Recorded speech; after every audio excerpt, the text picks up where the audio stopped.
Je m'appelle Julien Flamand, je suis chercheur au CEA à Myrcène et je travaille dans le domaine de l'IRM, c'est-à-dire l'imagerie par résonance magnétique. Pour ce second webinaire, je vais vous présenter l'imagerie Glucest, qui est une modalité d'imagerie innovante qui permet d'imager avec une très bonne résolution spatiale le glutamate dans le cerveau. L'imagerie par résonance magnétique est un outil de choix pour imager de façon non invasive les tissus mous, et en particulier le cerveau. L'IRM conventionnel permet d'obtenir des images avec une excellente résolution spatiale, et ainsi d'évaluer des altérations morphologiques et ou physico-chimiques des structures. Elle offre une multitude de paramètres mesurables et quantifiables qui aident au diagnostic des pathologies et également au suivi thérapeutique. Ces différents paramètres sont appelés des biomarqueurs. Le biomarqueur idéal serait une molécule endogène ou exogène, ou un paramètre mesuré dans l'image qui combinerait toutes ces propriétés. Tout d'abord, une bonne spécificité vis-à-vis de la voie biologique étudiée, associée à une sensibilité de détection importante pour permettre une détection précoce. Le biomarqueur idéal doit être également prédictif pour optimiser le diagnostic et adapter la thérapie si besoin. Il doit aussi être robuste et non invasif pour faciliter son utilisation et pour le confort du patient. Enfin, un biomarqueur translationnel serait idéal afin de faciliter le transfert de la recherche préclinique vers des applications cliniques. Revenons-en à l'IRM anatomique. Cette modalité très courante permet de suivre de façon non invasive des altérations au niveau structurel qui se manifestent par des atrophies, par exemple dans le cadre des maladies neurodégénératives. Cependant, ces altérations renseignent assez peu sur les processus biologiques à l'origine de la maladie et sont la plupart du temps un reflet à long terme de la maladie. Il est donc possible de rater une éventuelle fenêtre thérapeutique. Une autre modalité offerte par les scanners IRM est la spectroscopie RMN. Cette fois-ci, en spectroscopie, on acquiert non pas une image, mais un spectre, comme celui que vous voyez ici. Chaque pic visible sur le spectre est caractéristique d'une molécule présente dans le cerveau. On peut en particulier identifier des molécules majoritairement neuronales, comme le N-acétylaspartate ou le glutamate, ou des molécules majoritairement présentes dans les astrocytes, comme le myoinositol ou la glutamine. Dans ce cas, l'information biologique est particulièrement riche. Cependant, la spectroscopie RMN est très peu sensible, ce qui nécessite d'acquérir le signal dans un gros voxel. On perd ainsi beaucoup d'informations spatiales. On comprend donc qu'il serait particulièrement intéressant de disposer d'un biomarqueur qui permette de conserver à la fois l'information spatiale tout en préservant la spécificité moléculaire, car on disposerait alors d'un biomarqueur plus fonctionnel qui serait directement impliqué dans des processus biologiques d'intérêt et qui serait détectable avec une résolution spatiale intéressante. C'est ce que propose l'imagerie CEST et en particulier l'imagerie CEST du glutamate. En effet, le glutamate est un des neurotransmetteurs majoritaires du cerveau. C'est un métabolite particulièrement intéressant car il est relativement concentré dans le cerveau et il permet d'évaluer l'intégrité neuronale mais également de refléter des conditions inflammatoires du cerveau. C'est donc potentiellement un très bon biomarqueur pour la neurologie et pour évaluer l'efficacité thérapeutique. L'imagerie CEST, qui est l'acronyme anglais de Chemical Exchange Saturation Transfer, repose sur le principe suivant. Pour comprendre le principe de l'effet CEST, considérons deux groupes de protons. Les protons de l'eau libre, qui sont les protons que l'on détecte en IRM, et les protons qui sont en échange avec une molécule d'intérêt, comme le glutamate. Les protons en échange sont dans un environnement électromagnétique différent de ceux de l'eau libre. Par conséquent, ils présentent une fréquence de résonance particulière. Il est donc possible de les saturer sélectivement avec une impulsion radiofréquence. Lorsqu'ils sont saturés, ces protons ne génèrent pas de signal. C'est ce que l'on voit en rouge ici sur ce schéma. En raison de l'échange chimique, la saturation va être transférée d'un groupe de protons vers un autre. Mais pendant l'échange, la saturation est toujours appliquée. Par conséquent, nous allons saturer à nouveau les protons qui entrent dans le groupe de protons liés. Maintenant, si on généralise ce principe à l'ensemble des protons de l'échantillon ou de l'organe à imager, on voit qu'une grande quantité de la saturation va être transféré d'un groupe de protons vers un autre.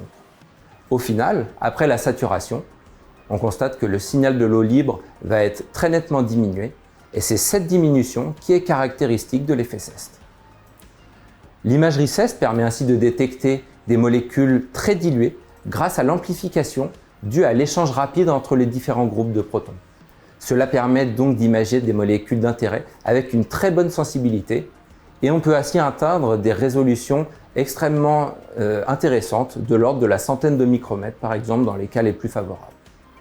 De plus, cette méthode permet d'être sensible à l'environnement physico-chimique, tel que la température ou le pH, car ces paramètres vont directement influencer les taux d'échange de la molécule d'intérêt. Un autre avantage notable, c'est que l'imagerie CEST des molécules endogènes, telles que le glutamate, ne nécessite pas d'injection d'agent de contraste. Enfin, c'est une méthode qui est applicable sur n'importe quel IRM, ce qui est particulièrement intéressant d'un point de vue translationnel.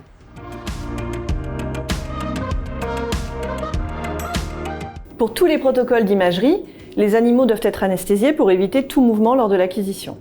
L'animal est d'abord placé dans une cuve à induction pour l'anesthésier, et une fois endormi, l'animal est positionné dans un cadre stéréotaxique dédié à l'IRM. Durant toute l'anesthésie, nous suivons les paramètres physiologiques de l'animal, tels que la température corporelle et le rythme respiratoire. L'antenne IRM est ensuite positionnée au niveau de l'organe à imager et l'ensemble est introduit dans l'IRM. Avant de commencer l'acquisition, il est nécessaire de régler l'antenne ainsi que le scanner IRM. Et ce réglage est effectué pour chaque animal afin d'optimiser le signal pour chaque acquisition. Une séquence de repérage anatomique très rapide est réalisée pour s'assurer du bon positionnement de l'animal dans l'IRM et pour effectuer un contrôle de qualité des réglages. Cette image de repérage est ensuite utilisée pour positionner les coupes d'intérêt sur l'organe à imager et la séquence GLUCES peut ensuite être lancée. L'acquisition dure environ 30 minutes. Le signal est ensuite traité par des outils informatiques développés au laboratoire et le produit final est une image qui reflète la distribution de glutamate dans le cerveau avec une résolution de l'ordre de la centaine de micromètres. Voici un exemple de carte de distribution de glutamate haute résolution obtenue in vivo dans un cerveau de souris. À cette résolution, il est possible de distinguer les différentes couches cellulaires dont la proportion de neurones et d'astrocytes varie fortement au sein de l'hippocampe, les couches les plus riches en neurones présentant un signal GLUCES plus intense dû à la plus grande concentration en glutamate dans ces cellules.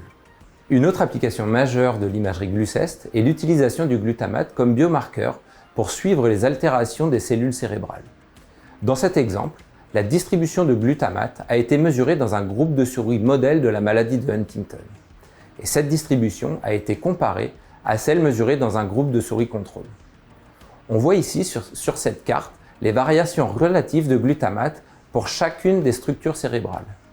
Grâce à la très bonne résolution spatiale, il est possible de mesurer les variations de glutamate dans des structures relativement petites, comme ici le corps calleux. Ceci n'aurait pas été possible en spectroscopie RMN du fait du manque de sensibilité de la méthode. Sur cet autre exemple, le glutamate est utilisé comme biomarqueur de la réactivité astrogliale. On voit sur ce marquage Vimentine réalisé dans un modèle rat de la réactivité astrocytaire la zone où les astrocytes sont réactifs.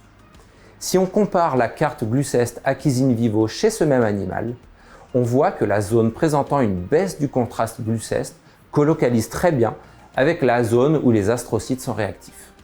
Il est intéressant de noter que l'imagerie CEST est une modalité d'imagerie très polyvalente. En effet, il est possible d'imager de nombreuses autres molécules, certaines présentant l'intérêt d'être directement impliquées dans des processus cellulaires comme le myoinositol ou la créatine, ou impliquées dans la production d'énergie comme le glucose. Il est également possible de rendre la séquence sensible à des variations de pH, ce qui sera très intéressant pour l'imagerie des tumeurs ou des accidents vasculaires cérébraux. La spécificité de l'imagerie CEST vis-à-vis de ces molécules ou de ces paramètres physico-chimiques est obtenue simplement grâce à un paramétrage de la séquence d'acquisition et peut donc être adaptée facilement en fonction de la question biologique à laquelle on souhaite répondre. L'imagerie CEST est une sorte de boîte à outils qui permet d'explorer le cerveau, mais également d'autres organes sous un nouvel angle. En effet, elle permet d'obtenir des cartes de distribution de différentes molécules, endogènes ou exogènes, avec une bonne résolution et de façon non invasive. En particulier, l'imagerie GLUCES permet d'offrir un biomarqueur robuste et pertinent de l'état des cellules cérébrales, permettant d'évaluer l'intégrité des neurones ou de suivre des réactions astrogliales, ce qui permet de raffiner un diagnostic. Elle offre un outil de choix permettant d'évaluer l'efficacité d'un traitement contre une grande variété de maladies, allant de l'oncologie jusqu'à la neurologie. Enfin, cette méthode est une modalité translationnelle, car elle peut être appliquée sur n'importe quel IRM sans qu'elle ne nécessite d'équipement particulier.